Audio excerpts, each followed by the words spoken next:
the program of our second day. I will be talking about 5 creative ways of immersing students into language and culture. So, once again, you will see the slide about the certificate, but we already covered that. So, our agenda for the day is very big, very broad, dare I say, but I will try to break it down into sections so it would be easier to work with, and hopefully you will get some ideas that you will use in your classrooms in the future. So, first of all, we will find out what is language immersion, why and how it works when it comes to learning languages, not just English, but other languages, how we can incorporate immersion into our lessons, and by the end, we will have a little Q&A session. And of course, we will have our quiz of the day, and we will find out who won, who was following us all day and noted all of the details. Okay, so can you tell me in the chat box if you are familiar with the term immersion or maybe language immersion? So I will switch to Ukrainian.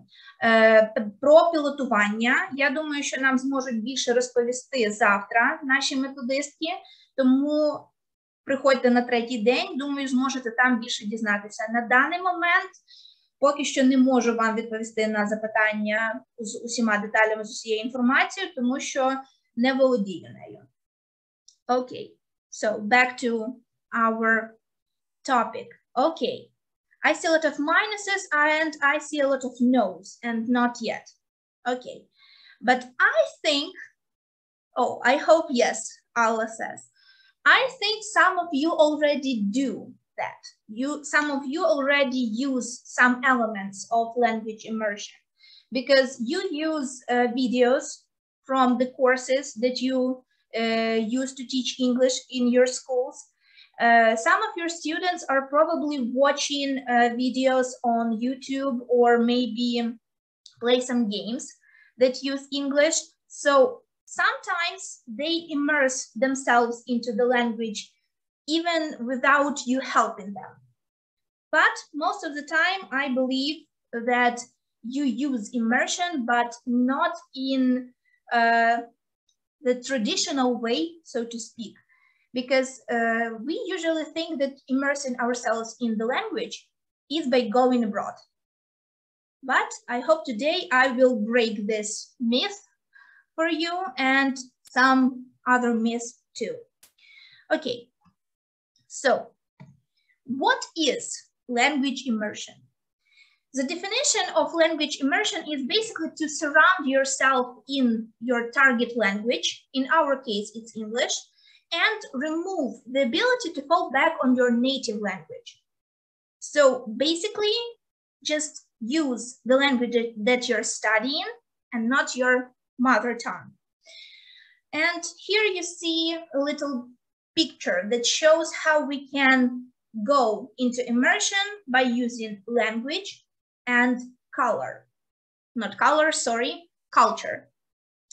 So basically, all of these components, language and culture and all that comes with culture, helps you and your students get to know more and make emotional connection with everything that you approach on your way to learning English. What are the benefits? So the plus sizes of immersive English learning. First of all, it's building language patterns just like a native speaker would. So by being immersed into the language, you will be familiar with how natives speak, and your brain will be able to remember it. Next, we will be having proficiency. One of the studies that was concluded on immersive language learning showed that even after months of no exposure to language at all, students that used immersive approach, they kept their proficiency. So don't be worried about your students not being able to remember what they learned with immersion. Also, you will be developing the cultural literacy of your students and also enhancing their cognitive skills. So basically, immersive learning of English helps you to broaden everything in your students, not only just the language that they study, but all of the other things that they can do. Why it works? It works because you can have genuine language interactions with others. You have emotional streams, so to say. Tatiana mentioned that in using drama for learning English. Same works here, because during the interactions with others, your students feel emotions, be it sadness or anger or dread, or I don't know, maybe they're bored, they don't want to listen to this person, and they are just like, go away, I want to do what I want to do, and what you're saying is not interesting to me. But yeah, they have emotions following all of their interactions. And when they have those interactions that are filled with emotions, it helps their brain to remember it all better. So, what is an English immersion experience? It is sort of forcing yourself, your students, to use the language, remember, without the ability to fall back on your mother tongue. Hear how others use it, either by them speaking the language, or just by watching videos, listening to podcasts, and to music, however you like. Think in English to give answers in English. I like to say to my students that us as Ukrainians, we are not used to think in English because our native tongue is Ukrainian. But with time, with all of the hard work that you put into learning language, you will be able to do it. Just don't give up. Just keep thinking positively, and you will do it. Again, stop trying to translate all the time.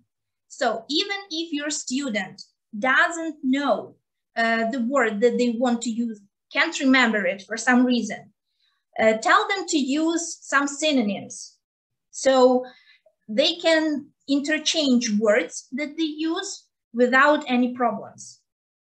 Because English is a very interesting language, and we have a lot of synonyms and as well as antonyms, so it's totally fine. And of course, we need to apply the real world language skills. So we need to keep up with the current situation in the world. Language is changing just like the world is changing. So we need to be aware of all of the slang words that appear, all of the different names of games, of brands, and so on. So just be ready to move on along with your students in this world.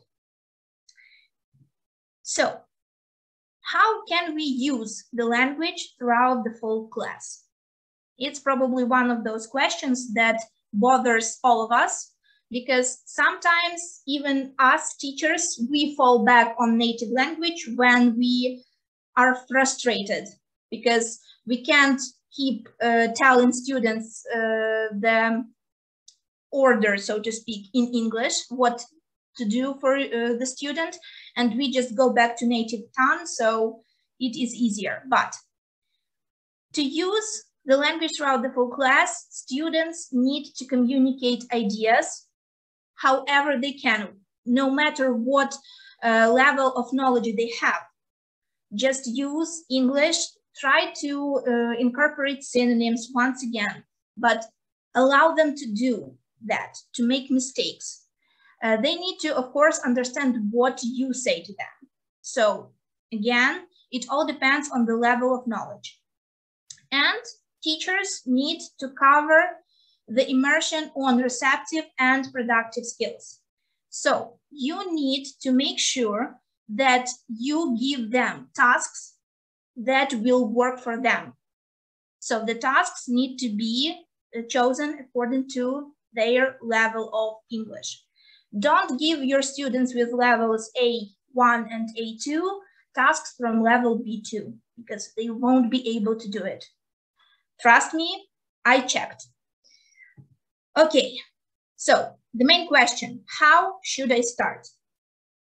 First of all, as I already said, select a topic according to your students' level of English.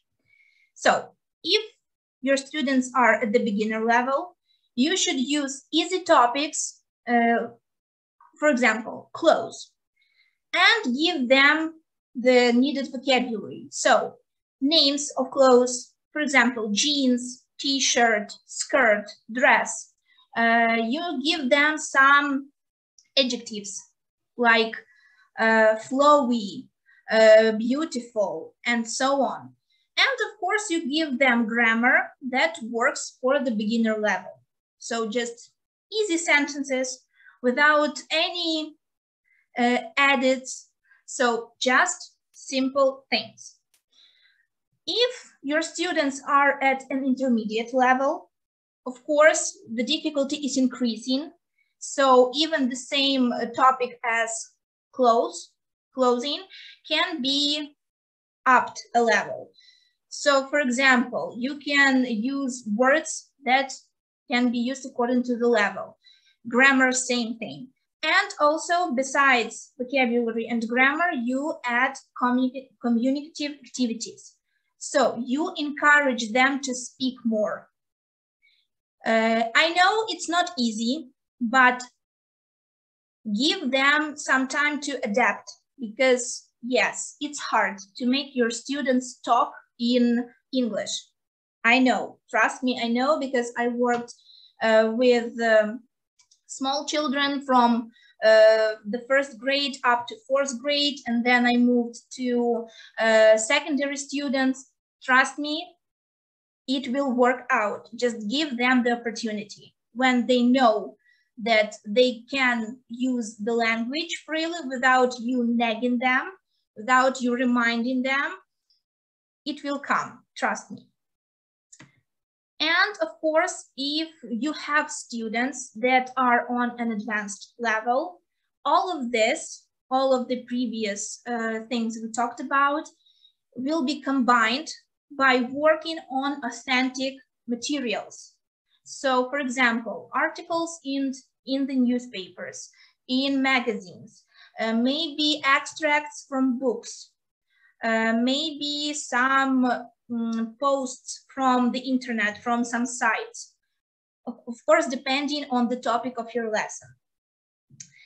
Next, we need to include receptive and productive skills. How to do that?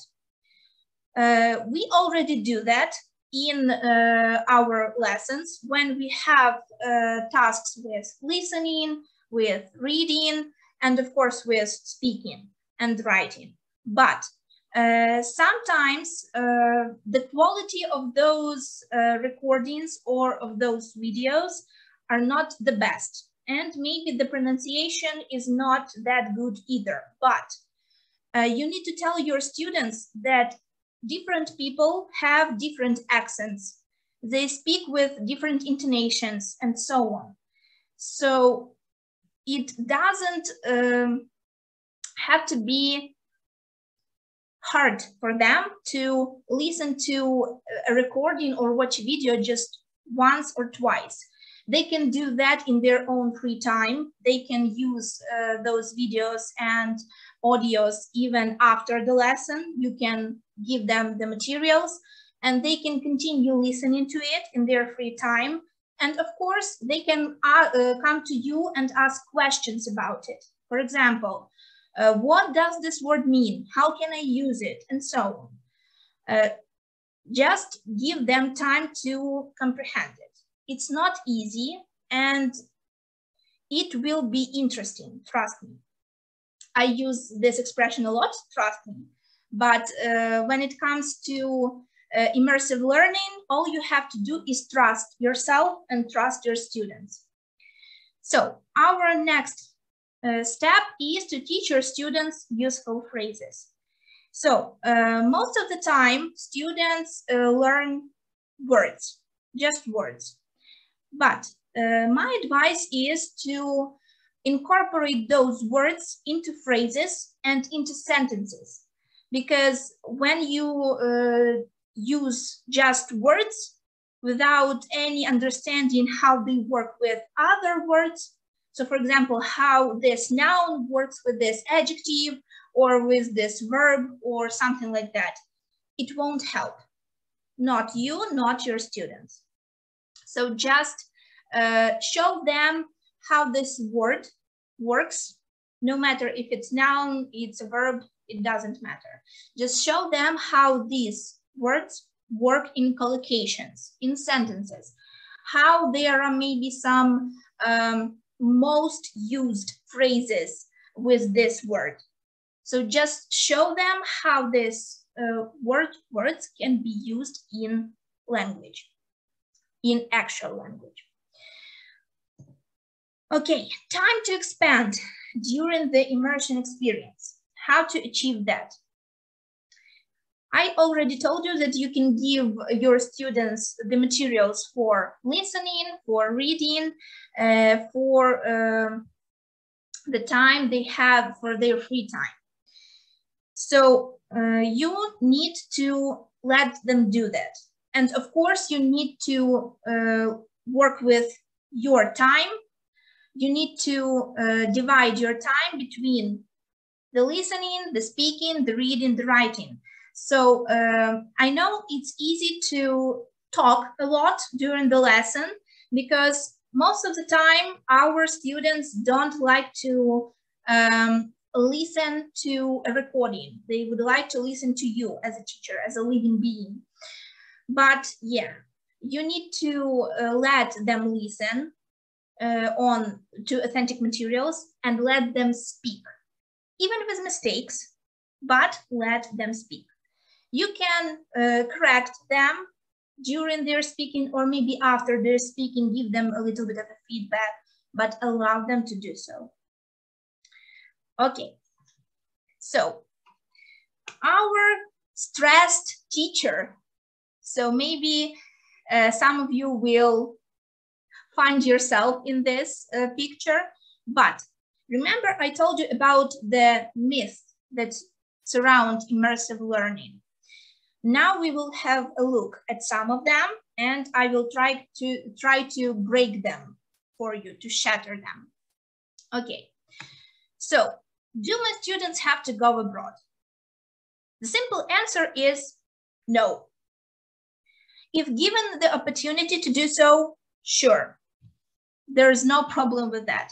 But it's not obligatory to go abroad to be immersed into the language.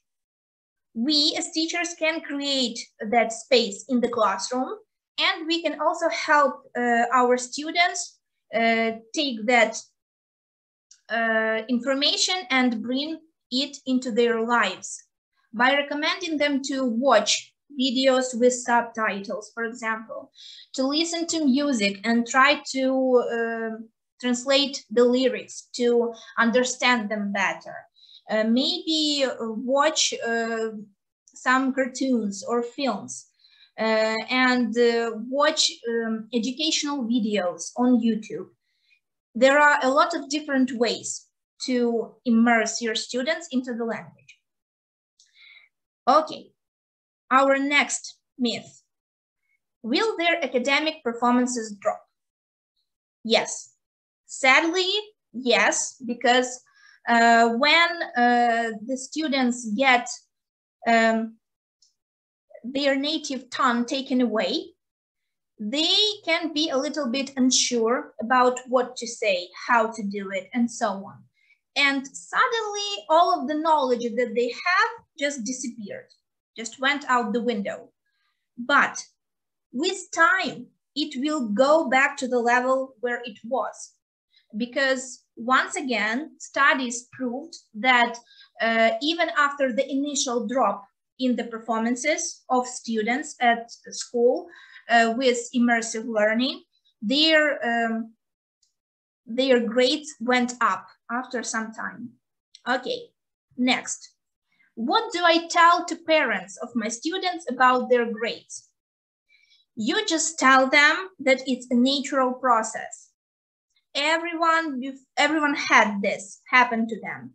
I think you know what I'm talking about, because when you try something new, at the beginning, you always fail.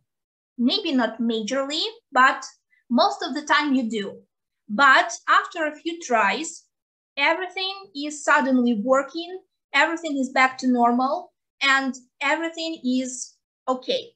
So just remind parents that it takes time, because children are not used to speaking English all the time because they live in Ukraine, and it takes time.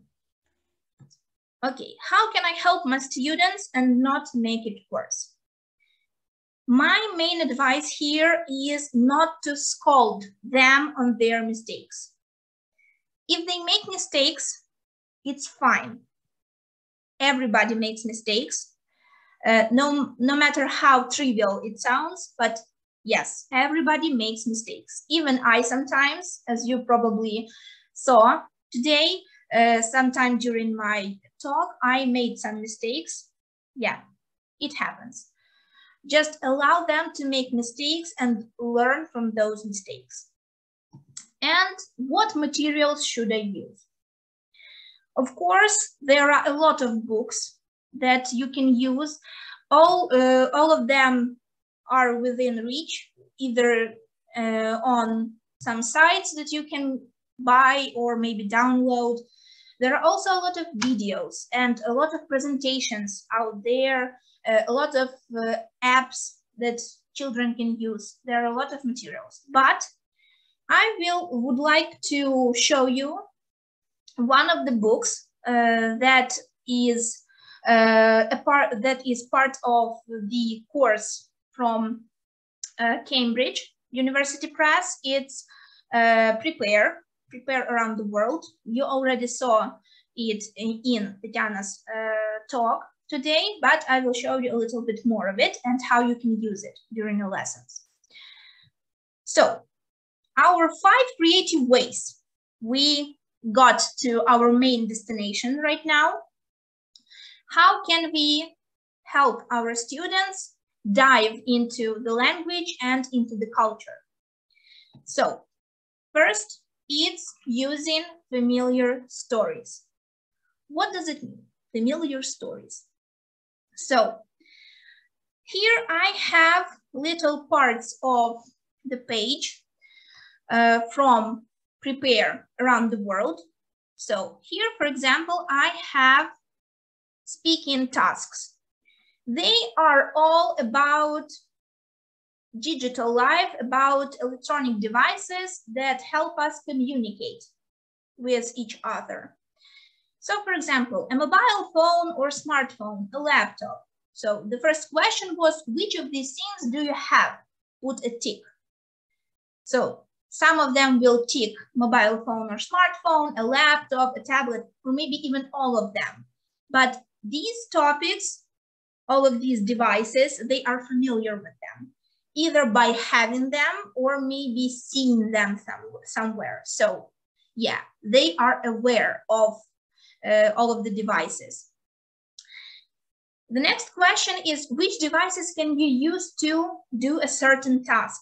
Once again, by using that device, they are familiar with its functions, so they can easily answer that. And they know all about it because they use it every day. And next we have vocabulary section.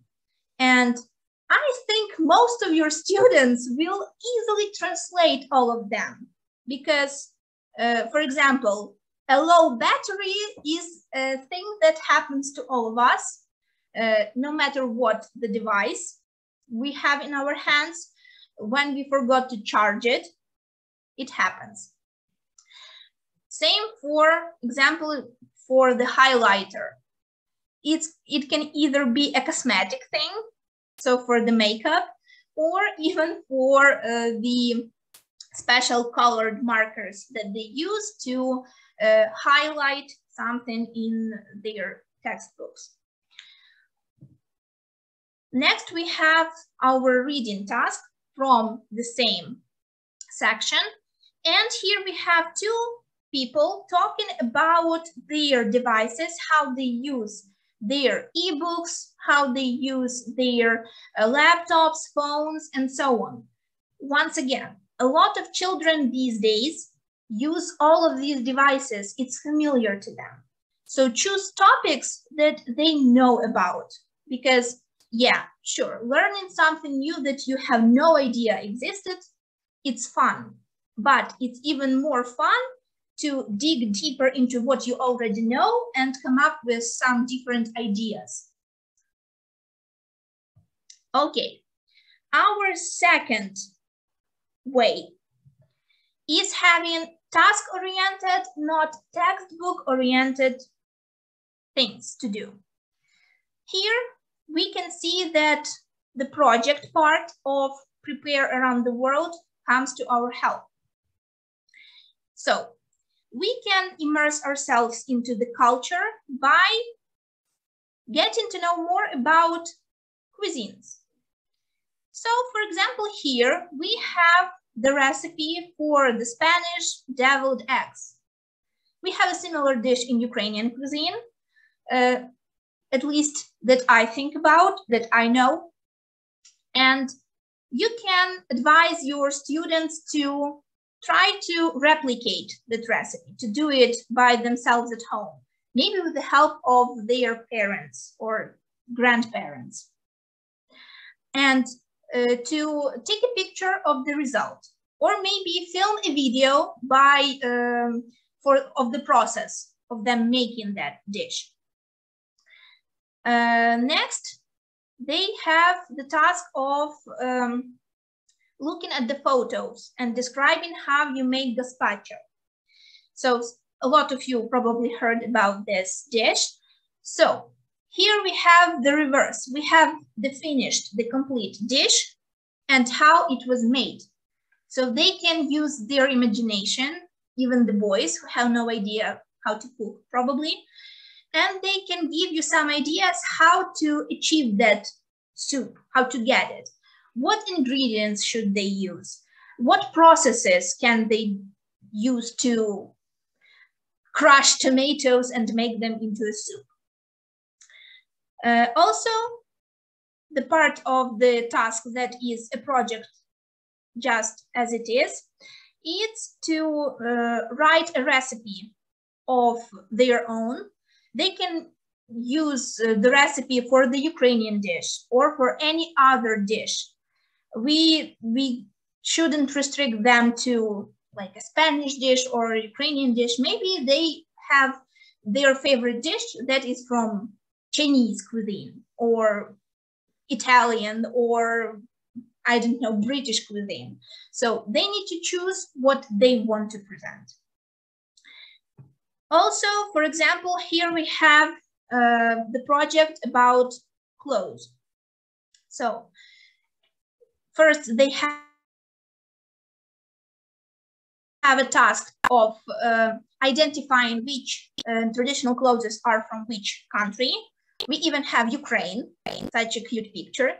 And then they have to describe the clothes that the people are wearing in the picture. And of course, they can all go for the Ukrainian costume, but I think some of them will go for others, because sometimes your students can surprise you with even their knowledge of other countries. They can even give you some information about the countries that you never knew yourself. And it's fun, because one time, one of my students, she made me interested in China, for example, because I never even thought about Chinese cuisine. And after she told me that she tried this one dish, I was very intrigued. So she told me the name, I went online and I began to search. And the next day I went up to her and asked, where did you try it? Did you make it yourself? Or maybe did you go to the restaurant? And she said, like, no, I had the opportunity to go abroad and tried it there. Okay, good, thank you. And once again, a project, they can choose whichever traditional clothes they want from whatever country and make a poster about it and tell us all about it. Again, they can even not make a poster, they can even try to recreate this traditional attire by their own hands. They can create it. So how they present it depends on them. They choose the presentation, so to speak. Okay, so now let's speak more about including culture. When we talk about immersing ourselves in the culture, of course, we need some sources where to get the information about the culture. It can be either stories from the people that live there in that country, or videos. I think everybody saw the program that Dmitro Komarov filmed for one of our channels, national channels, before all of the events that happened in our country.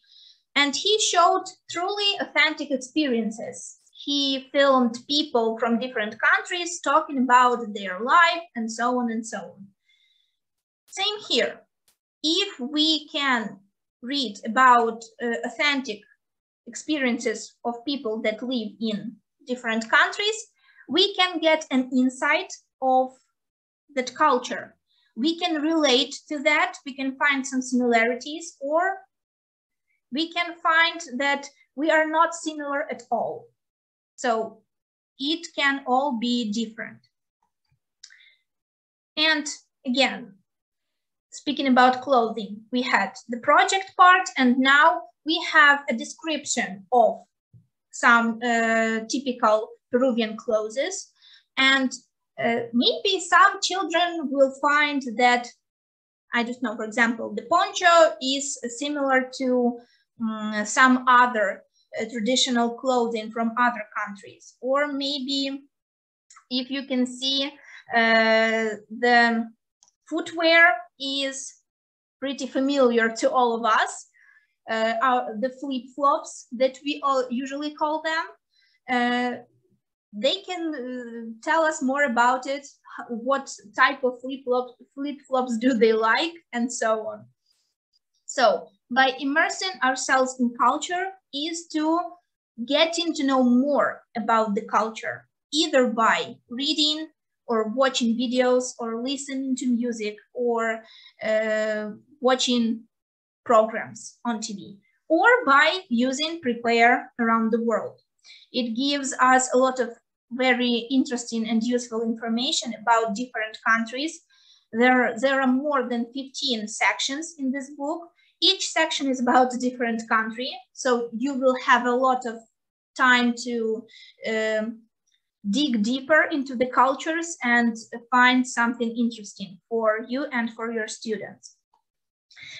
Okay, next we have our next section. So, speaking about family, and all of the things that come up to the family. And the fourth, my fourth creative way is well-rounded curriculum. So all of us have families, big, small, good, bad. It's different for everybody, right? But everyone has some emotions and some stories that are connected to each family member. So for example, if you ask one of your students, which person in your family is funny? Some of them will say, my dad is the funniest. He knows a lot of jokes and he always tells them at family celebrations. Or maybe someone else will say that my grandma is very funny. She likes to tell funny stories to me and to my brother or to my sister and so on. If you ask somebody about their family who is often tired, I bet most of the time they say that it's my mother, it's my mom. She works, she cooks, she cleans, and so on. Or if you ask if who makes you happy in your family, again, they can surprise you with their answer, because sometimes they can even mention their pets, because pets are also members of the family for most people, and they give them their positive emotions. So after we discussed all of our family members, we made those emotional connections, we remembered them once again, we move on to vocabulary. So we have a lot of different synonyms to use to say some words. So for example, mother, mom, father, dad, yeah? So how to call, for example, both mother and father, parents. Not a lot of students know about this, because when you ask them what are parents, they look at you and they go, I don't know, I have no idea. Okay. So same for other family members. Here you can teach them how to use synonyms, but once again, some of them may already know, they may know the word mom, but not use mother. They can know both, but use just one, preferably. So here's our second connection to our vocabulary, to our reception. And of course, to showing how they know the language. And of course, with reading and speaking, here we have Alia's family. We have Alia, of course, and she tells us about her family, her father, her mother, and her grandmother. They can read, children can read all about Alia's family and give their feedback. And of course, you can tie this task to the previous one with the vocabulary, because we have a question, how many family words from exercise 3 can you find? So how many times, for example, the word mom is used? How many times can you see the word parents used, and so on? Or they can just count how many of the words from the vocabulary exercise was used here. So you can change the things that you use with your students depending on what they need. And Prepare Around the World gives you that opportunity. Yeah, it looks like your usual textbook, like your usual student's book.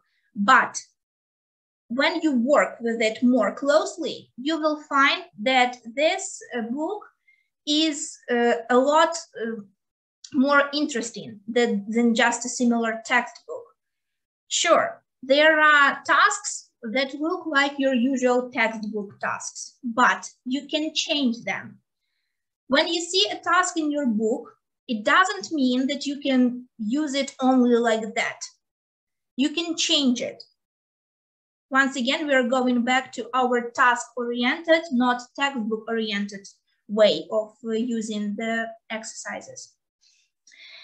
And my final creative way of immersing your students: allow them to fail. I mentioned this a few times already, but just do it. Allow them to fail, because without failure, there's no growth.